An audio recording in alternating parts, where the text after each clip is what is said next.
Lesson 48 is all about what are called transformations. What we're going to be doing is we're going to be taking shapes, we're going to be changing them, we're going to be flipping them, we're going to be rotating them, we're going to be moving them all over graphs and using constructions. So go ahead and get your construction tools out. If you don't have them out already, you need your compass and your protractor, not just a straight edge. So you need to get a protractor if you don't have one already. And we are going to learn about transformations.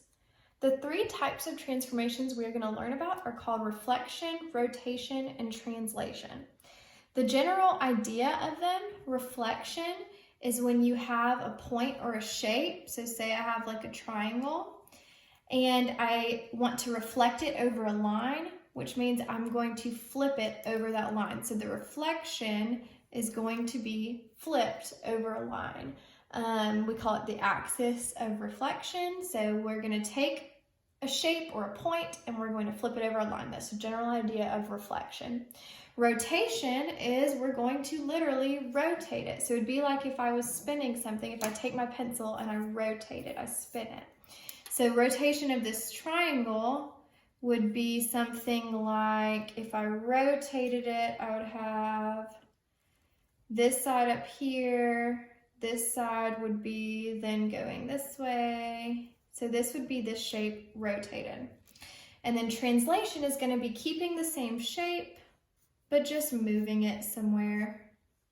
So translation is just moving it. So reflection, we're going to flip it. Rotation, we are going to turn it. And translation, we're going to just move it. There's a definition you need to know. Pre-image is the image before you transform it. So it's the original image or point. That is what's called the pre-image. All right. So what we're going to do is we're going to go in this order: reflection, rotation, translation. Go ahead and get your construction tools out, and we are going to start with reflection. Constructing a reflection is probably the most complicated that we're going to do because once you have multiple points like a triangle, there are a few steps. So here are the steps for constructing a reflection. It says number 1, construct the perpendicular to the line of reflection through A. And then number 2, construct congruent segments. A definition before we get started is map. When we say I'm going to map A, what that means is I'm taking my pre-image and wherever I draw it on the other side, that's called mapping it. So mapping it, the definition of that would be, let me see how to word it. I guess where you move it.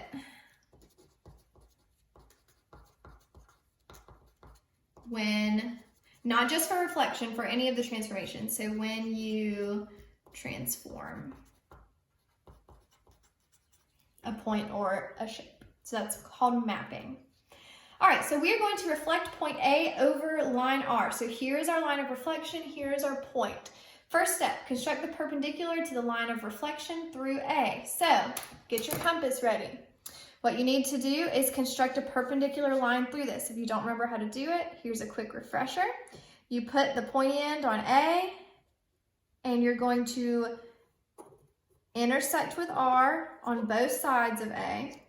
Oh, my paper messed up. Let me do that one again. So we're going to be on A. All right, so I've drawn 2 intersections. Then, let me draw them so you can see them. You're gonna put your compass at those intersections and you're going to intersect them over here.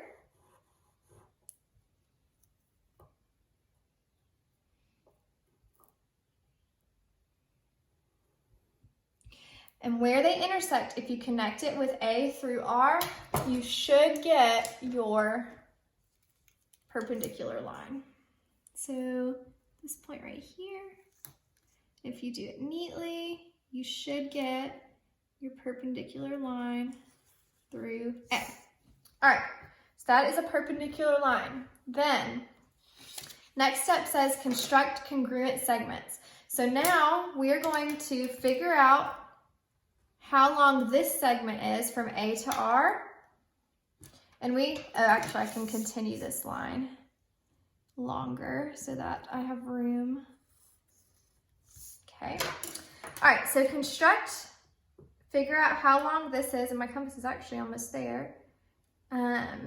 This segment is, so you figure out the length and then measure it on the other side. So over here, it's actually very close to my point of intersection that I already did. So right here is going to be my new point. Let's call it B. This is mapped, my mapped point over R. So B is my reflected point over the line R. So first step, you draw the perpendicular, then you draw congruent segments over to B. Where reflections get more complicated is going to be like this next one. It's when you have multiple points. So when we are wanting to reflect the triangle ABC over line L, what we're going to have to do is the process we just did, but 3 different times. So we've got to draw the perpendicular to A, perpendicular to C, and perpendicular to B through L. So go ahead and work on that. I'm going to work on it too. So the perpendicular to A first, you just got to take it 1 point at a time. Go ahead and intersect with L. I'll make mine a little bit bigger actually. You should get relatively fast at this as you go. And then intersect over here somewhere.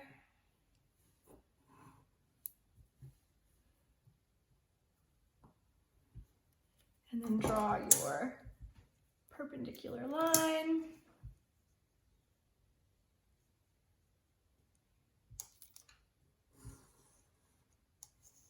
Oh, I always forget to continue it. Okay, and then your perpendicular segment, not perpendicular, your congruent segment. A little bit shorter. So we got there. Gonna just reflect that over. All right, I'm gonna call it capital A, my new point A. So there's A. Done. I'm gonna make these arcs a little smaller so that they don't get in the way, but I want you to be able to see them for all of them. All right, so there's A to A. Now let's do B next. So B, do the same thing. Do the perpendicular to this line.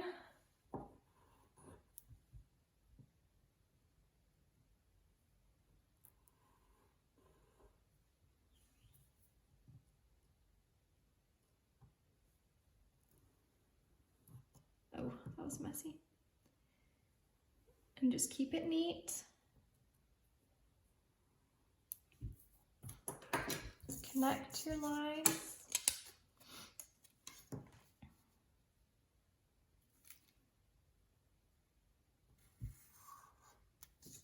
And then we're going to draw our congruent segments. And a little smaller. So that's where B intersects right there. So we'll go to the other side. And B is going to intersect right here. So there's our capital point B. So we've got A reflected there, B reflected here. Now let's do C last. We make these arcs a little smaller.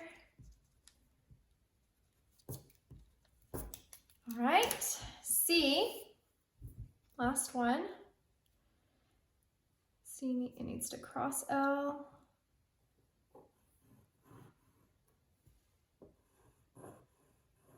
Okay, and we have up here.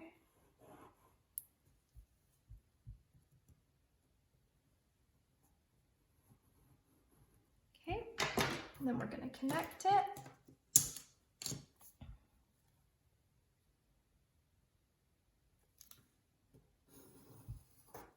Oh. All right, and then congruent segments, almost done. Now make sure with your congruent segment you go all the way from the point to the line of reflection. All right, so that's how long it is to C. Now I'll do it this way. C is going to be right here. Now look what happens. if we did it right with all 3 points, when I connect these 3, it should be a perfect rotation of my triangle ABC.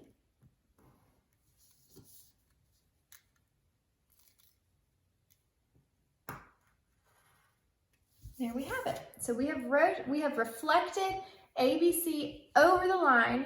See how it's flipped? Another way to think about it is if we folded this piece of paper right here, L, they would match up. They would be symmetrical. So that's how you reflect triangles with multiple points. If you had 4 points, you do it the same way. For any shape, create perpendicular lines to your line of reflection and then congruent segments. Our next transformation is rotation. So rotation is pretty easy to understand. You just take a shape and you just rotate it. So we're just twisting shapes, but we have to do it at certain angles. So here are the steps for constructing a rotation. Number 1, draw a line between the point and the point of rotation. So it'll give you, like for example, we're about to do this one, rotate A 45 degrees at R. A would be your point, R would be your point of rotation. So R is staying still, A is moving. So we're gonna draw a line between them. We're gonna measure the angle using a protractor moving in the desired direction. So it'll tell you clockwise or counterclockwise.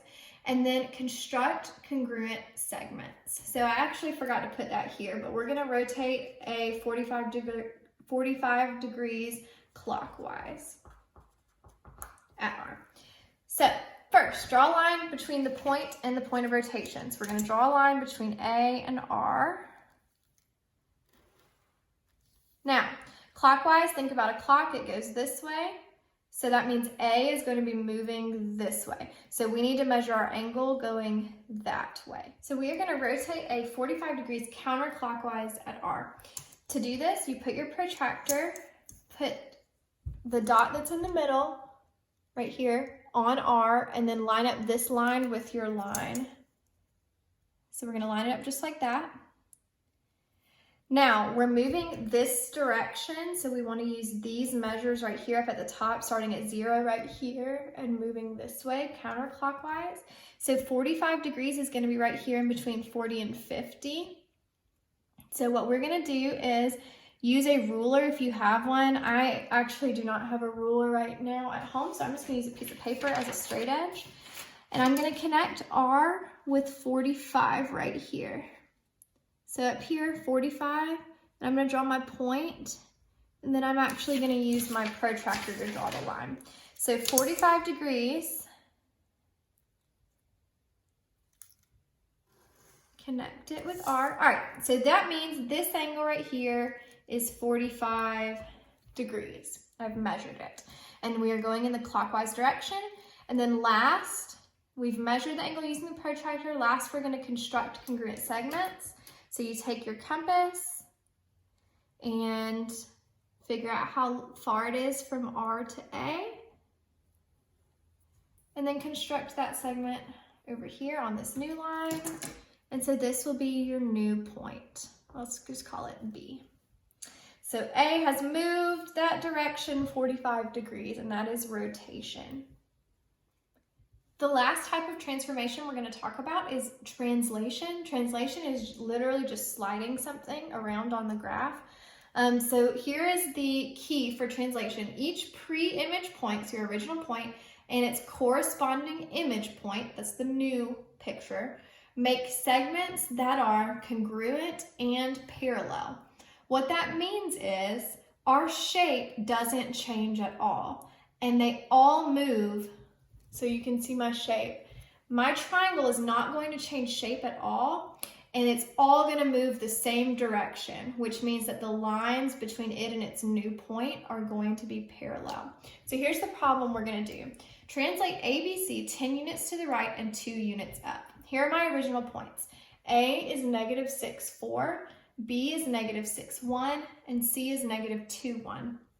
If I'm going to translate it 10 units to the right and 2 units up, you have to move each point, or each vertex is the easiest way. 10 units to the right and 2 units up. So A is at negative 6.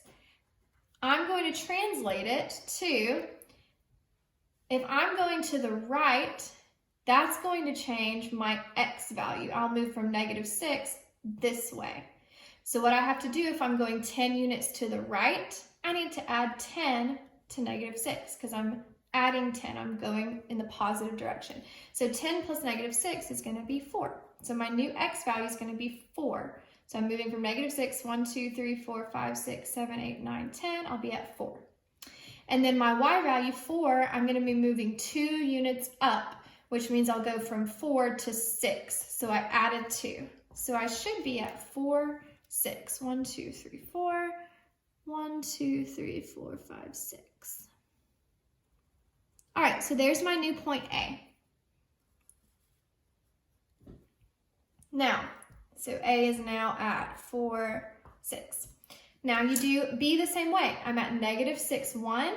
I want to go 10 in the positive direction on my x value. So 10 plus 6, that's also going to be at 4. And then I'm going 2 up, so I would add 2 to 1, so I'll be at 3. So 4, 3 should be my new B point. So 1, 2, 3, 4, and then 3. So there's my new B point at 4, 3. And then C is at -2, 1. So again, I'll add 10 to -2 and get 8. And then I'll add 2 to 1 and get 3. So I shouldn't be moving 1, 2, 3, 4, 5, 6, 7, 8, 9, 10, which should be at 8. 1, 2, 3, 4, 5, 6, 7, 8, yep. And then at 3. So I should be up here at 8, 3. And then when I connect those, and let me draw my arrow. And then when I connect those, it should create the same exact triangle, just moved over to a different quadrant, or just even in the same quadrant, just moved over however many units they tell you to move it over. So same triangle, just moved over. That is translation.